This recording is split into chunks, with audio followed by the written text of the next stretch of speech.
Thanks for your company, coming to you live from digital address GA0992539. Now, there seems to be some outpour of public outrage at President Akufo-Addo's response to the disagreement attracted by the controversial Ghana-US military cooperation agreement. President Akufo-Addo last night spent 15 minutes breaking his silence on the infamous deal, which among others is to grant the USA unrestricted access to a host of Ghana's military installations. The deal, which has since been hurriedly ratified by Parliament despite huge public condemnation, remains a major debate on all media platforms. In particular, in his address last night, the president described those against the deal as cynical, manipulating people, self-seekers, people promoting anti-American sentiments, and hypocrites, a language perceived by critics as non-reconciliatory.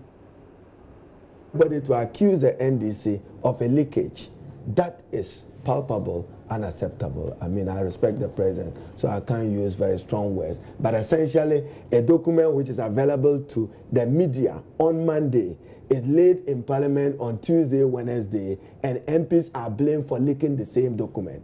That the truth, to quote him, is sacrosanct. Let us establish the truth in this matter.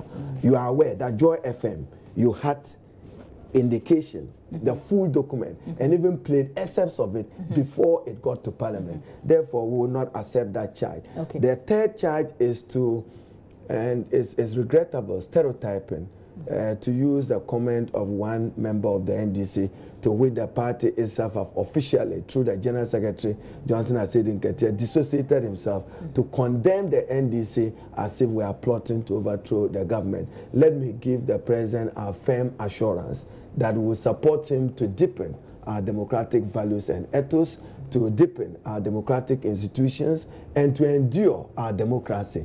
But he must be open to accept some criticisms of it. He came across as somebody on the offensive, attacking people who have disagreements with him.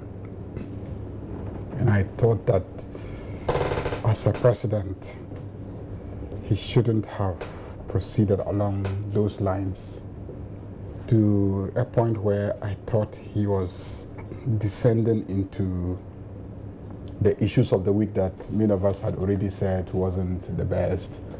But I thought at the level of the president, he could have skipped that. I mean, the arrest of Koku and the statements that Koku made, and etc. And he tries to present those who have disagreement with this agreement that he has gone to commit himself to with the Americans as people who are not patriots, people who are dishonest, people who are pretentious and all.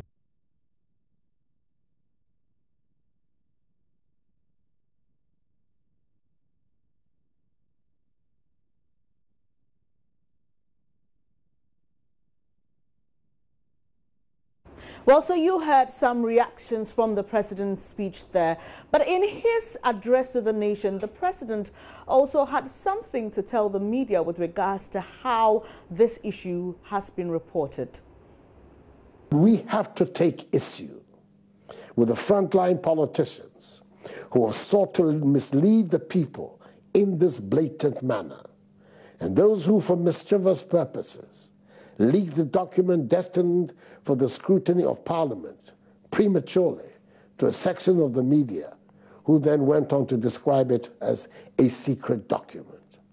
How could a document intended for the consideration of Parliament be described as a secret document? Well, Joy News actually first broke the news on Joy FM's 6 a.m. bulletin, and this is how it went. The documents cited by Joy News show that negotiations with the U.S. has been ongoing at least for the past 8 months. Cabinet approved the deal on Thursday, 8th March 2018. According to the agreement, Ghana will provide unimpeded access to and use of agreed facilities and areas to the U.S. forces and contractors. It also allows U.S. forces and their contractors to undertake construction activities on and make alterations and improvements to agreed facilities and areas. The U.S. forces are also authorized to control entry to the facilities meant for the exclusive use of their forces. Ghana has also agreed to, quote, furnish without rental or similar cost to the United States all agreed facilities and areas, including those jointly used by the United States forces and Ghana.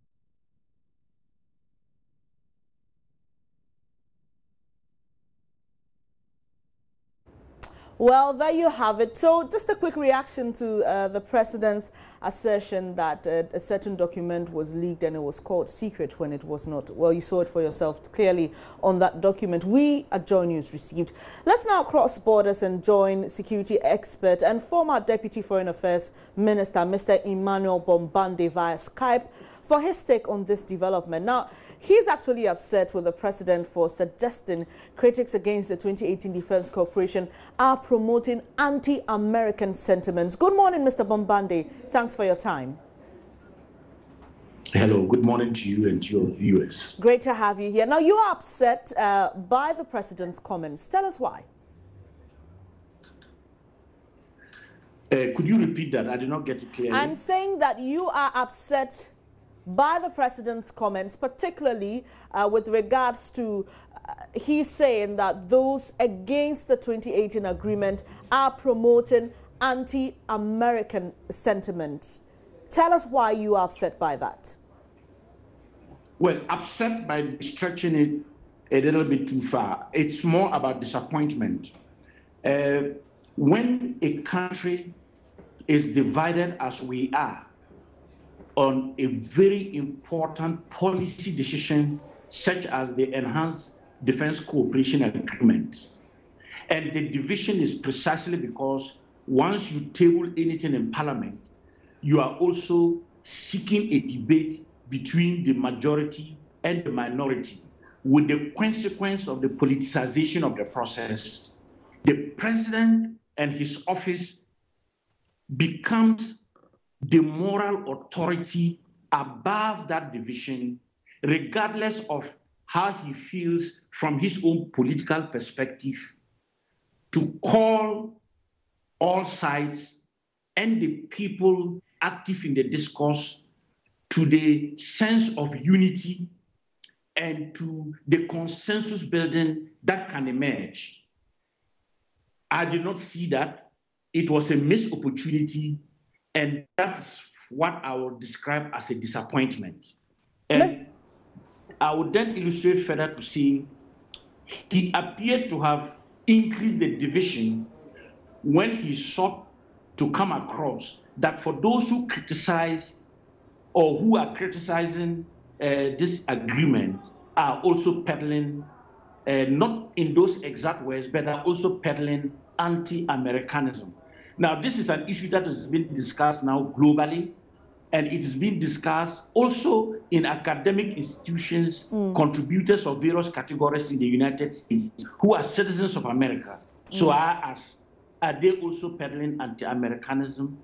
And I think we should not go that route.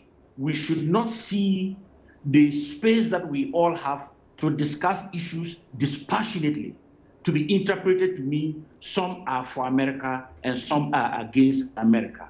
Okay. Particularly in our current global context of terrorism and the world divisions alongside who are allies and not of the United States. That, in my view, to bring that kind of discourse in Ghana does not help our collective being part of the president's 15 minutes intervention yesterday. Mr. Bombade, but he also made reference to previous agreements signed under the government that you served and mentioned that no suggestion or reports of abuse were made as per the previous arrangements, and so it's only proper that this government continues. So he's wondering what the backlash is all about, I'm sure, in that particular reference to the previous agreements. Yes, so that is the crux of the matter. So let me take it one step back, my good sister. Let's imagine that it was the very first time Ghana was going to enter into any form of cooperation with the United States Armed Forces. For the reasons that have been espoused, is this the best that we wanted to go into with them? So it's not about previous agreements, it's about this one. And on its face value, and looking at your own report that you have just shared at the beginning of the program, it undermines our pride, our integrity, our human dignity as Ghanaians. And that is what we should be addressing so that we can have a revision that enters into this cooperation with us saving face, standing tall in a partnership with mutual interest, respecting the laws and regulations of both Ghana and the United States. That is the crux of the matter. And if you look at the 2015 agreement, every provision recognizes that the laws of Ghana and the laws of the United States are integral in its application, the terms of conditions, and all the associated activities that should allow that cooperation to work. And all you need to do is to do the same thing in the 2018 agreement, and then we move on. Mr. Bambande, he also made reference to Ghana's military personnel who are embarking on peacekeeping missions in other countries, and mentions that they do not need, for example, a Ghanaian identity. All they need is their military identity. In saying that, he says, well, some of his critics are feigning ignorance about how some of these things go about. You're a former Deputy Foreign Affairs Minister. What would your reaction be to that? I have a lot of knowledge on how peacekeeping operations are deployed. Peacekeepers do not go to any peacekeeping environment just merely holding military identity. As a matter of fact, before a peacekeeping operation is deployed, the negotiation between the United Nations and the host country, it doesn't matter how weak the government of that host country is, that then develops the parameters of entry of those peacekeepers at the levels of two identities. The troop contributing country that identifies them in terms of the passport of their countries, and the United Nations identification in terms of how each of them can be identified once they get to the host country. Beyond that, the host country has the prerogative of continuously engaging to ensure that peacekeepers are respectful of their national laws. It doesn't matter to what extent that state is fragile. I wouldn't mention the name of the country, but right now there's a country in Africa that has blocked the United Nations from bringing in food and water meant for United Nations peacekeepers. And the United Nations is negotiating with that country and the authority of that country to allow an understanding for the bringing in of food and water for the armed forces of various countries to continue. And so it is not right to say that peacekeepers can go into a country just like that because they are going to do peacekeeping. So are you saying that that analogy does not work in this particular agreement that Ghana has with the U.S.? Even more so, the analogy does not even work at all, because I've not gone to the extent of describing the protocols that govern UN peacekeeping and the various conventions that now define why the type of immunities are granted. Keep in mind that before a peacekeeping is deployed, the Security Council, which is the highest architecture of our global security, will pass a resolution that defines the mandate and defines the parameters of deployment. And with it then is associated with the negotiations I've talked about with the host country to grant all the respectful exemptions associated with the United Nations conventions. And that then will be completely different from when the armed forces of another country is going to have a cooperation such as the one we are talking about. And without talking for too long on this matter, it's a bilateral cooperation that we are engaging on. Bilateral cooperations are informed by the laws, regulations, and procedures of the countries who want to enter those bilateral levels of cooperation. And that's why when our laws and regulations will be trampled upon in such a bilateral cooperation, excuse me, it becomes a predictor of the problems that will then emerge in the future that will be dealing with, and regretting that in entering the cooperation agreement, we looked on the blind side in allowing our laws and regulations not to have supremacy in engaging with the country that we're entering the cooperation with.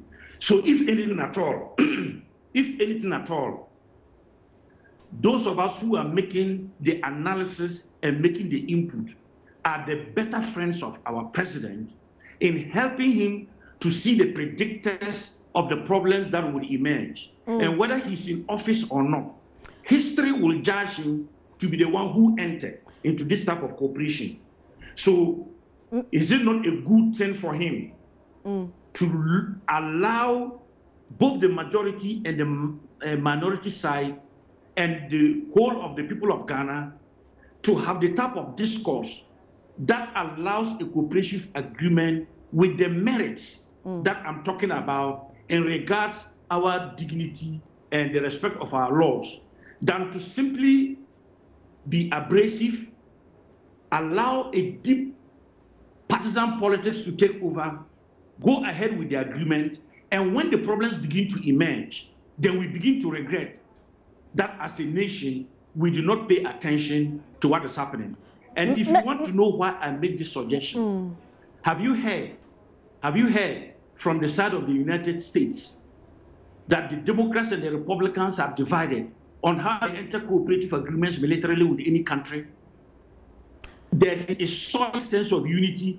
For what reason? Because the pursuance of the geostrategic interest of the United States, the fight that is their counter-terrorism effort, brings the Democrats and the Republicans together to identify the common interests of the United States and pursue it in bilateral relationships and in multilateral institutions. Mr. Bombande, why are we in Ghana allowing a deep partisan divide to take over our collective national interest in engaging with a friendly nation in such a cooperation agreement? Mr. Bombande, the president was emphatic. He says Ghana has not and will not be a military base for the U.S. He also says that the U.S. hasn't made any request for such a consideration, and he was quite emphatic. Are you convinced? See, this is where I've talked about predictors. The United States never requested that we should sign away our sovereign rights. That is not the issue. And neither would anybody expect that our president, for who we know, will sign off Ghana's sovereign rights. So you agree with him that people who are making such statements are being misled? The point is this. Do you agree with him? That people who are making such statements are being misled? I want to agree. Yeah, I will finish on. I want to agree with him that he's not signing away Ghana's sovereign rights. But I want to draw his attention that the pathway, the erosion of those rights are visible in the 2018 Defense Cooperation Agreement. And so you want to make sure that you deal with it now so that in the future, nobody exploits them for those sovereign rights to have been totally given out on the basis that the erosion would have been happening over the years. So you see the point. It is not that he's signing away Ghana's sovereign rights, but you can see the signs and the elements in the weaknesses of the 2018 agreement. So you want to put a cap on that precisely because we don't know who will be the president of the United States in the future or the president of Ghana in the future, who will take advantage of the weaknesses of the 2018 agreement. And at that point, It goes beyond just trampling on our rules and regulations to a complete takeover of our sovereignty. All right. That's how states negotiate. Mr. Bombande, you look ahead. I'll have you hold on now. I've got one of the conveners of the Ghana First Patriotic Front, Mr. Bernard Mona. Now, he says that the president, per his response, can best be described as being for the U.S. and against Ghana. Now, the group will be addressing the press this afternoon, but ahead of that, Mr. Mona joins us on the phone. Hello, Mr. Mona, thanks for joining us. It's a delight to join you, madam. Okay, now, the president has said that, well, a lot of people have been misled into thinking that this pact is actually a pact that sells Ghana's sovereignty. Mr. Bombande agrees with him on that point, but as convener of that demonstration in which we saw a lot of placards and a lot of people saying that Ghana's sovereignty has been sold, what will your response be to that? First and foremost, let me say that the president yesterday apparently showed his lack of knowledge of what Ghanaians do. Because in the opening of his statement, he said that he was coming to us in our homes at 8 p.m. Trotro drivers were not home. Taxi drivers were not home. But Mr. Mona, those, it's just fair to appreciate that those who were watching from their homes or offices. Communication. Please go ahead. Let me take liberty of the U.S. agreement to have unimpeded communication so that you can interject. Please go ahead. Thank you. Trotro drivers were not home at 8 p.m. My barber was not home at 8 p.m. Night workers were not home at 8 p.m. So the president's opening statement saying that he was coming to us at our homes is to show that the president doesn't know that Ghanaians sometimes work throughout till the next day for various reasons. In fact, I was not home. What actually made me to run to the television set, because I was in my car heading for a meeting. And as I was listening to the speech, initially I doubted whether that was the president himself speaking, despite that the voice to me was like the president. So in my doubt, I had to stop somewhere and run to a television station to ascertain that it was not Abronya DC that was speaking, but that it was President of Ghana indeed. And I confirmed on television that it was Mr. President that was speaking to us. The president, in chiding us, says that those of us who are expressing dissent and talking about the injurious part of the statement, that we are expressing anti-American cynicism. Madam, let it be on record that I prefer to express anti-American cynicism than to oppose the rights and interests of Ghana. At any day, at any point in time, I will express sentiments favorable to Ghana than express sentiments favorable to America as the president did. There are members of the president's party, and let me just cite one young man, Boy, who comes to say that, look, all of them agree that some contents of this agreement are injurious, are in bad taste, and inimical to the interests of Ghana. The only reason why they did what they did was that they wanted to show NDC that they are in the majority.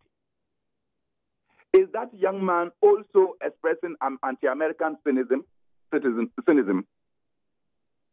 Is that young man not expressing that, look, this agreement is not in the interest of Ghana? Mr. Mona. And that at this moment, we can go back to look at it. In any case, have you read the argument?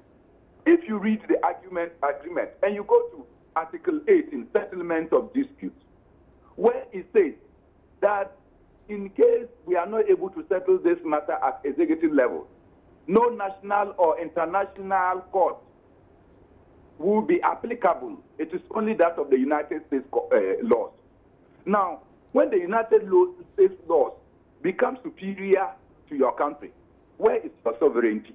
Mr. Mona, so your point is well made, but do you agree with Minority Leader Haruna Idrisu when he says that he agrees with the president that this issue must be dealt with circumspectly. Did the president exercise any circumspection in the arrogance, pomposity, and master servant speech that he gave us yesterday? In my language, they say that when you are able to hold the head of the snake, the rest of it becomes a rope. You can tie it around yourself. That's to say, the head of our nation has not shown any regard for citizens' rights, respect to decent speech, and come to talk for America as against Ghana. And the minority leader is asking us to deal with circumspection when the president himself has thrown circumspection to the dog. But you understand the implications of this for our relationship with the United States of America? America has not been able to protect its own territories. Let no one give us the impression that America can come and protect us. Could America defend itself and protect itself against 9/11? As we speak, are they not Americans being shot by Americans in America? Has America been able to attend to that? Ghanaian soldiers have all the proficiency to be able to man the security of our nation. Don't give the impression that our soldiers are substandard and that they come inferior to that of the United States of America. Finally, Mr. Mona, your organization, or the one you work with, the Ghana First Patriotic Front, has said that they're planning to hold, or you're planning to hold demonstrations. As I speak to you, I am already at the International Press Center, trying to finalize the speech for my colleagues from the various political parties to come, and then we look at it. And I'm sure exactly at 12, we shall be coming to the people of Ghana through this press conference. Thank you very much for your time, Bernard Mona there. And he's with the Ghana First Patriotic Front, actually a convener. Let's go back to Mr. Bombande. Mr. Bombande, let's talk about how our dealing of this matter is likely to affect international relations with the U.S. and even its allies. So first of all, let us not make the assumption that our relationships with the United States is predicated on how we deal with this agreement. We, right from our independence, have always had a policy that is non-aligned, but recognizes that in international relations, we will continue to cooperate and work with all countries of goodwill. Ghana and the United States will continue to be good friends. But in friendship, it does not mean that it's always rosy. There are times there are patches. And what you need to do is to recognize that the best way of building the partnership and the friendship is when you are sincere, frank, and honest with yourself in dealing with your partner. And not when you undermine yourself, hoping that that is going to increase the friendship with your partner. What is going to happen is that your partner would simply look at you to be ridiculous, and that type of friendship is not sustainable. So let's have a partnership and a friendship that has existed in the past and will continue to exist because of the mutual respect that we have for one another, and that makes the friendship to be genuine and to have quality. Finally, Mr. Bombande, we broke this story. There were a lot of reactions. Parliament ratified the deal. There were demonstrations. The president has spoken, but a lot of people like yourself aren't satisfied.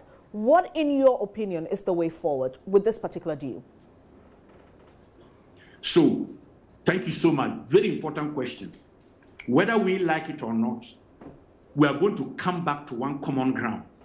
Because the deal is not about the National Democratic Congress. It is not about the New Patriotic Party. It's about Ghana. It's about our future. Our parties are only vehicles to ensure that our country continues to prosper within the community of our global relationships and friends. And so we need to accept that the way out is to go back. And since ratification means automatically Parliament, let's have a dialogue and let's build a consensus on this. And my good sister, I've worked in the Ministry of Foreign Affairs. We have some of the best career diplomats who understand multilateral and bilateral relationships. They should be involved in this dialogue that builds the type of consensus for us to go into parliament and have an agreement that is respectable of us as a people and enter into the type of cooperation we want with the United States. We can continue to swing around the way we want, but it is not the political divide that will be the answer. It is our capacity to work with one another that ultimately would be the answer. And finally, let's do this with respect and tolerance for one another. And for the simple reason that somebody disagrees with somebody's opinion, then you get the barrage of insults, as I have been getting since last night. That is not going to send us anywhere. I just simply smile over that and I say, my goodness, people do not know what we are talking about. Let's be tolerant and respectful of one another so that Ghana will prosper. That for me is the implicit message of Ghana Beyond Aid. Ghana Beyond Aid is not just our capacity to develop economically, it is the capacity to carry our destiny in our own hands with dignity and pride. You don't throw away your dignity and pride and still pursue the path of Ghana Beyond Aid. People will look at us and say there is a contradiction. Thank you very much for your time. Emmanuel Bombande is former Deputy Foreign Affairs Minister, and you heard him there earlier. We had Bernard Mona, convener of the Ghana First Patriotic Front.